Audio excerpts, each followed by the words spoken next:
Salut tout le monde!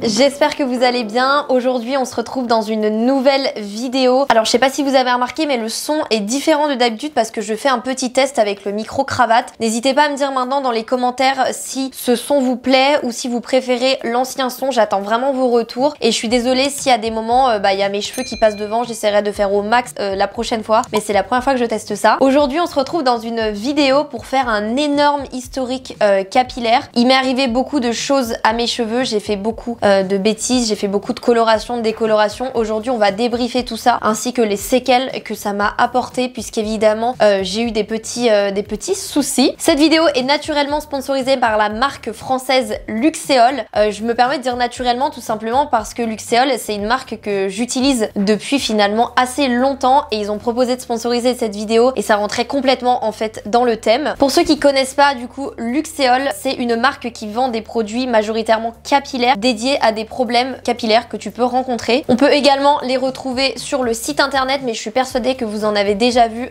dans vos pharmacies. Moi c'est là que j'ai été les prendre. Personnellement j'utilise les gummies du coup pour la pousse des cheveux puisque j'ai vraiment envie d'avoir les cheveux qui poussent. Ce sont des gummies qui sont sans sucre, t'en prends 2 par jour. C'est à base de roquettes, de vitamines et de minéraux. C'est hyper simple, t'en prends 2 par jour. Petit zoom sur les produits, le sérum pousse est fabriqué en France, cliniquement prouvé et les gummies sont également fabriqué en France sans sucre. Et je dois reconnaître que je suis plutôt ravie des résultats. Ça fait plusieurs cures que je fais. De toute façon mes racines parlent d'elles-mêmes, elles sont rendues là alors que j'avais décoloré mes cheveux il y a de ça moins de 1 an. Vous verrez tout au long de la vidéo à quel point mes cheveux ont poussé, mais c'est une question qui revient vraiment très souvent. Lorsque vous voyez mes cheveux vous vous dites mais qu'est-ce qu'elle a fait, c'est pas possible. Donc on va en parler tout au long de la vidéo pour illustrer tout ça. Donc je vous invite vraiment à les tester. À titre personnel j'utilise aussi le shampoing pousse ainsi que le sérum. Le shampoing je l'utilise quand je fais mes shampoings et le sérum c'est appliqué 2 fois par jour finalement en racine que tu vas malaxer comme ceci. Donc voilà, j'utilise ces 3 petits produits et je suis vraiment convaincue pour le coup. Évidemment j'ai un code promo et je le trouve absolument incroyable et là vous allez vraiment pouvoir tester les produits Luxéol. Vous avez moins 30% avec le code merci Chloé 30. Vous pouvez me remercier mes petites puces hein. Hors box Luxéol, donc si vous voulez vous faire un petit kiff, tester les petits gummies. Le lien est dans la barre de description et n'oubliez pas d'utiliser mon code promo parce que je suis sûre que vous allez être convaincus mes petites puces. Voilà, je suis persuadée que vous m'avez déjà entendu parler de la marque Luxéol puisque je l'utilise depuis bien trop longtemps et j'en suis complètement ravie. Passons maintenant à tout mon background capillaire. Faut savoir que je suis née, j'étais extrêmement blonde, j'avais les cheveux très longs jusqu'au jour où en grandissant mes cheveux ont foncé. Ça se voit à ma racine, regardez, ils étaient plus aussi blonds que je les aimais et donc c'est là que tout a commencé. Je suis allée chez le coiffeur pour faire un tie and dye. À l'époque c'était vraiment la mode des tie and dye. Donc qu'est-ce qui s'est passé? Il s'est passé que la coiffeuse m'a complètement loupé. Voilà, un tie and dye normalement ça se dégrade et moi elle m'avait décoloré comme ça. Vous avez dû le suivre sur mes réseaux puisque j'étais évidemment victime de nombreuses moqueries. Hein, je vous retiens. Hein. Donc suite à ça s'est enchaîné énormément de choses. Et on va parler de tout ça. Aujourd'hui je vais vous montrer des photos qui je trouve sont assez intimes que j'ai prises lors de mes soucis capillaires. Je ne voulais jamais les montrer publiquement tout simplement parce que ça m'a beaucoup atteinte. Vraiment c'était terrible. J'ai pensé à aller en Turquie pour me faire réimplanter des cheveux. J'ai même pensé à un moment à me raser complètement le crâne pour repartir sur des bonnes bases. Donc autant vous dire qu'il y a eu énormément de catastrophes qui ont été faites de ma part mais aussi de la part des coiffeurs. Et c'est là que vous allez vous rendre compte que choisir un bon coiffeur est vraiment essentiel. Il fut un temps sur YouTube, j'amusais la galerie à me faire des colorations qu'elles soient roses, rousses ou même blondes alors qu'on ne peut pas acheter une coloration blonde, il faut décolorer le cheveu. Je me suis purement fait avoir par le marketing. Donc pendant assez longtemps, mine de rien, avec mes copines, on s'amusait à me colorer les cheveux. Je suis passée par l'étape rousse puisqu'évidemment j'allais pas être blonde avec une coloration. Donc je suis devenue rousse. Suite à ça, je suis allée chez le coiffeur pour tout redécolorer. Le coiffeur a accepté de me redécolorer les cheveux. De là s'est enchaîné un truc assez vicieux de la part des coiffeurs, c'est qu'en fait tous les 3 semaines j'allais chez le coiffeur parce que j'avais ça de racine et je trouvais pas ça joli. Et à chaque fois, les coiffeurs me redécoloraient les cheveux tous les 3 semaines ainsi que mes pointes. Parce qu'en une année, on recommande de faire 1 à 2 balayages. Là, le dernier balayage que j'ai fait, c'était il y a presque 1 an. Et vous voyez, j'ai pas des barres. Là, j'ai juste mon tie and dye qui a repoussé devant, mais j'ai pas des barres parce qu'il a été extrêmement bien fait. Donc, il y a eu un vrai souci de la part des coiffeurs qui ont accepté de me décolorer les cheveux pour faire du business, alors que derrière, en fait, j'étais petit à petit, sans m'en rendre compte, en train de perdre la moitié de ma masse capillaire. Je perdais énormément de cheveux et je pense que là, vous devez le voir. Hein, quand j'étais plus jeune, si vous regardez mes premières vidéos, j'avais un très beau volume. J'avais vraiment de très beaux cheveux. Et finalement, à chaque fois, je les décolorais. Et j'en veux énormément aux coiffeurs. J'étais allée dans une grande chaîne et il n'y avait pas vraiment de suivi. On me disait toujours, t'inquiète pas, tes cheveux sont en très bon état, alors qu'ils étaient en train de tomber. Donc après toutes ces sessions balayage, du coup, je me coupais les cheveux pour faire un carré. Donc là, on voyait pas trop en fait que je perdais beaucoup de volume. On se disait, elle a un joli carré, etc. Alors que quand même en racine, je sentais mes cheveux très sensibilisés. Ils étaient très secs. C'était un petit peu catastrophique. J'ai eu la très mauvaise idée de faire un changement radical et de devenir brune. Voilà, ça c'est un peu l'histoire de ma vie. Quand tu te fais quitter, quand t'es dans une mauvaise période, tu te dis, je vais changer complètement de tête. Et du coup, je suis devenue brune. La partie brune, ça a été vraiment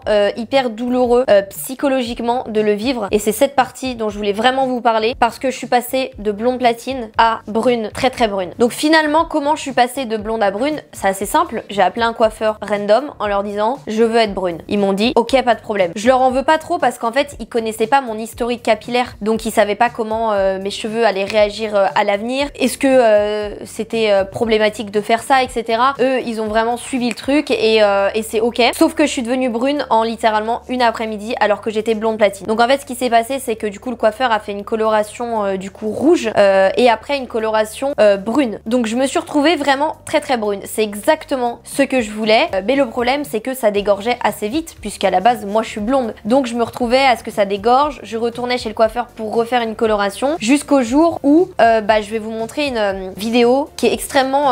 Enfin moi, elle me choque beaucoup. C'est qu'en fait, je me suis rendu compte que j'étais en train de perdre mes cheveux, mes premiers degrés. Je vous montre la photo où j'ai les cheveux pleins de cellophane parce que je faisais un masque d'huile. J'étais traumatisée, j'avais envie de pleurer. Enfin, j'avais des trous en fait dans les cheveux. Voilà. Je vous montre également cette deuxième photo où on voit qu'en fait en racine, on a l'impression que mes cheveux sont plus clairs, mais j'en avais juste plus. Donc là, ça a été vraiment, j'ai tiré la sonnette d'alarme. Je me suis dit, mais c'est quoi ce délire? Au-delà du fait qu'on voyait mes racines claires, j'avais des trous dans les cheveux. Donc ça a été hyper dur à encaisser puisque je me suis dit, là Chloé, t'es en train de perdre tes cheveux. Sauf que je peux faire quoi? Rien, puisque je vais pas les redécolorer, je risque de les reperdre. Donc suite à ça, j'ai fait énormément de bains d'huile. Principalement en fait de l'huile de ricin. J'en faisais environ 1 fois par semaine. Et en plus de ça, je prenais du coup les compléments Luxéol pour les faire pousser et qu'ils soient plus longs et qu'après je puisse couper toute cette couleur en fait qui ne me va pas. Donc ils ont commencé à bien pousser. J'ai pas touché à la longueur. 6 mois après, j'ai pris contact avec une coiffeuse à Paris et je lui ai expliqué mon projet. Et elle m'a dit, attention, moi je ne veux pas prendre de risque que tu perdes tes cheveux, donc tu pourras pas redevenir blonde en 2 mois. C'est techniquement impossible, sinon tu vas finir chauve en sachant que tu as déjà des trous dans les cheveux. Là c'est hard ce que je vous montre. La vidéo que je vous ai montrée, je suis très mal à l'idée de vous la montrer parce que c'est un truc que je cachais et je l'ai très mal vécu, vraiment. J'étais arrivée à un stade où je voulais aller en Turquie pour me faire réimplanter des cheveux parce que là je me disais c'est pas possible, mes cheveux vont tomber, c'est pire qu'une calvitie que ce que je vais avoir en fait. Donc Dieu merci, les bains d'huile ont restauré tout ça, les cures les ont fait pousser, donc comme ça tous les cheveux morts ils ont pu être coupés petit à petit. Et du coup j'ai été chez une coiffeuse qui m'a dit ok, là tes cheveux ils ont bien poussé, la couleur a commencé à dégorger, donc ce qu'on va faire c'est qu'on va faire une première décoloration, mais tu seras rousse et tu vas le rester pendant 3 mois. Donc j'ai dit ok, pas de souci, faisons ça. C'est une coiffeuse qui a été hyper respectueuse pour mes cheveux, c'est-à-dire que je suis restée 6 heures chez le coiffeur parce qu'elle a pris le temps de tout faire. Elle a surveillé mèche à mèche que la mèche n'était pas en train de cramer avec la décoloration, chose que la grande chaîne n'avait jamais fait quand ils me décoloraient les cheveux et c'est comme ça qu'ils ont cramé mes cheveux. Donc je suis petit à petit en fait redevenue blonde. Je suis passée par l'étape rousse évidemment, ça c'était obligatoire. Et petit à petit, je suis redevenue blonde. Mes cheveux n'étant pas assez longs à mon goût, j'ai décidé de poser des extensions. J'avais déjà fait le test extension 2 ans avant, mais ça avait été un terrible échec. Ce n'était tout sauf naturel. Je suis désolée hein, pour le coiffeur qui a fait ça, mais c'était vraiment pas joli. Donc je les avais pas beaucoup gardés. J'avais amusé la galerie, je vous avais filmé une vidéo où je les arrachais. Je m'étais accessoirement arraché aussi la moitié des cheveux. Donc là du coup j'ai été chez un autre coiffeur qui faisait lui des extensions. Celle qui m'avait fait ma transition roux, ça faisait pas les extensions et naturellement elle allait pas faire quelque chose qu'elle ne maîtrisait pas et ça a été super sympa de sa part de me le dire. Donc j'ai été chez un coiffeur qui m'a fait un tissage et franchement ça n'a absolument pas abîmé mes cheveux. Là-dessus c'était très bien posé, etc. Je les ai par la suite retirés puisque c'est quand même assez inconfortable d'avoir des extensions. On va pas se mentir, ça demande un entretien de malade. Donc j'ai laissé un petit peu pousser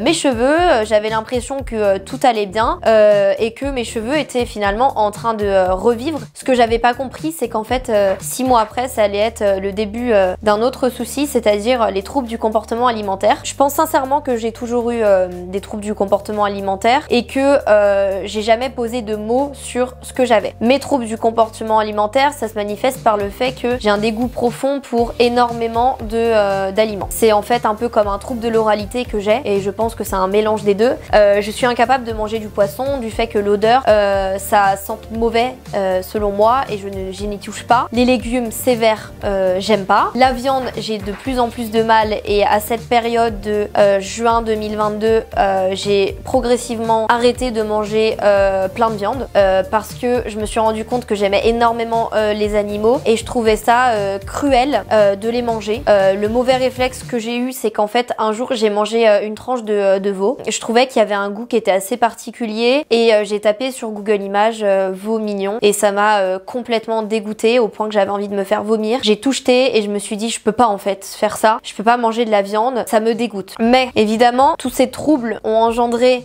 une chute de mes cheveux puisque j'ai eu des carences en fer, des carences en vitamines. Je mange pas de poisson, je mange pas de légumes et quasiment pas de viande. Les seuls trucs que je mange c'est des pâtes et à la limite un petit peu de jambon puisque vraiment c'est le seul truc que je tolère. Qu'est-ce qui s'est passé? Je m'en suis pas rendu compte sur le coup. J'ai été faire poser des extensions une fois de plus. Ils m'ont pas abîmé les cheveux en fait. Le souci c'est que c'est en racine que j'ai commencé à perdre beaucoup de cheveux. Je pense que là vous le voyez. Donc vous voyez, j'ai plein de cheveux qui sont tombés. Pourquoi? Parce que je suis carencée, parce que je mange pas assez de viande. Aujourd'hui, je suis obligée de m'efforcer à manger du steak haché parce que j'arrive pas à trouver d'autres alternatives pour avoir du fer. Je ne mange pas de lentilles, je ne mange pas d'avocat. L'alimentation est pour moi un calvaire, on va se le dire. Et du coup, ça se ressent dans les cheveux, dans les ongles. Vous voyez que là, je n'ai quasiment pas de volume parce que je n'ai pas d'énergie. J'ai eu une période où j'étais très fatiguée, incapable de me lever alors que je venais de dormir 9 heures. Je m'étais couchée tôt, je m'étais réveillée relativement tôt, impossible de me lever. Donc c'est là que je me suis rendu compte qu'en fait mes cheveux commencent à avoir des trous. Donc là ce que vous voyez là, je pense pas que ce soit le maximum des trous que j'ai eu puisque le pire c'est quand j'étais brune. Et donc en ce moment qu'est-ce que je fais tout simplement? C'est que déjà je prends des gummies pour les faire pousser. Le souci de tous ces problèmes capillaires c'est que on a beaucoup rigolé sur YouTube, j'étais brune, j'étais blonde, j'étais rousse, j'avais les cheveux roses. Donc tout ça pour vous dire faites vraiment attention à toutes les colorations que vous faites. Ne faites pas confiance à n'importe quel coiffeur qui vous dira vos cheveux sont pas abîmés alors qu'en fait ils sont littéralement dead. Faites bien attention à ça évidemment. Moi là-dessus en ce moment je suis vraiment dans une phase de renaissance de cheveux et je sens en vrai que mes cheveux sont vraiment en train de reprendre une bonne tournure. Ils ont énormément poussé comme vous pouvez le voir. J'avais les cheveux qui étaient là et vous voyez mes racines là. Ça ce sont mes vrais cheveux, ma vraie couleur et je les avais complètement décolorés ici il y a 1 an. Donc ils ont pris quasiment je dirais qu'ils ont pris tout ça en 1 an grâce aux cures pour les faire pousser évidemment. Et surtout la clé c'est qu'en fait je les ai laissés tranquilles. Certes j'ai posé des extensions mais ça me les a pas du tout abîmés. Et surtout comme vous pouvez le voir j'ai arrêté les décolorations. Je reviens progressivement à ma couleur naturelle et le cheveu c'est vraiment ce qui réclame. Quand vous sentez que vos cheveux sont dans le même état que les miens, il faut juste les laisser respirer, en prendre soin, faire beaucoup de soins évidemment et tu arrêtes de les décolorer, de les colorer. Vraiment vraiment on stoppe. C'était ma petite vidéo pour vous parler de mon background capillaire. J'attends vos retours en commentaire si ça vous est déjà arrivé ce qui m'est arrivé parce que malheureusement c'est des choses qui arrivent et je pense que je suis pas la seule à qui ça arrivé et le fait d'en parler je trouve ça aussi assez libérateur mine de rien. Ah, il y a Titeuf qui veut vous dire bonjour. Oui Titeuf. Bah toi Titeuf t'as pas de problème de cheveux hein, vu tous les poils que tu laisses. Donc n'hésitez pas si vous avez des conseils dans les commentaires à me donner, si vous avez fait des choses, des masques en particulier, si vous aussi vous avez eu des trous dans les cheveux. Au début j'ai pensé que c'était une pelade mais ce n'était pas une pelade. J'ai été voir le médecin etc et il m'a dit que c'est pas une pelade en fait, c'est juste que t'as fait des bêtises. Réfléchissez 2 fois avant de faire des grosses colorations et vous avez le bonjour de Titeuf. Voilà. Merci d'avoir regardé cette vidéo, ça m'a fait du bien de m'ouvrir et de me livrer à vous. On se retrouve la semaine prochaine à midi pour une nouvelle vidéo. N'oubliez pas tous les dimanches à midi. Et en attendant, on se retrouve tout le reste de la semaine sur tous mes réseaux qui s'afficheront juste ici. Je vous fais plein d'énormes bisous et je vous dis à très vite pour une nouvelle vidéo. Salut!